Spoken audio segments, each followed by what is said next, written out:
کو پتہ ہے شریعت کے بنیادی اجزاء 5 کیا کیا ہیں؟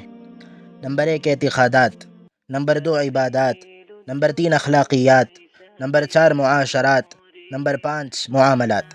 اعتقاد کا معنی ہے عقائد، عبادت کا معنی ہے اعمال، اخلاقیات کا معنی ہے اخلاق، معاشرات کا معنی ہے باہمی رہن سہن، اور معاملات کا معنی ہے باہمی آپس کے لین دین کے تعلقات۔ ان پانچوں میں سب سے اہم جز عقائد ہے۔ اگر کسی شخص کے نام اعمال میں ایک بھی نیک عمل نہ ہو لیکن عقائد اس کے درست ہو تو یقیناً وہ جنت میں جائے گا۔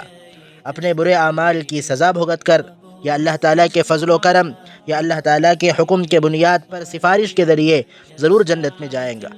اگر کسی شخص کے نام اعمال میں ایک بھی برا عمل نہ ہو، سب نیک اعمال ہو لیکن عقائد اس کے درست نہ ہو تو کسی بھی صورت میں وہ جنت میں داخل ہونا تو دور کی بات ہے، وہ جنت کی خوشبو بھی نہیں سونگھ سکتا، اس کو جنت کی ہوا بھی نہیں لگ سکتی۔ اس سے اندازہ لگائیے کہ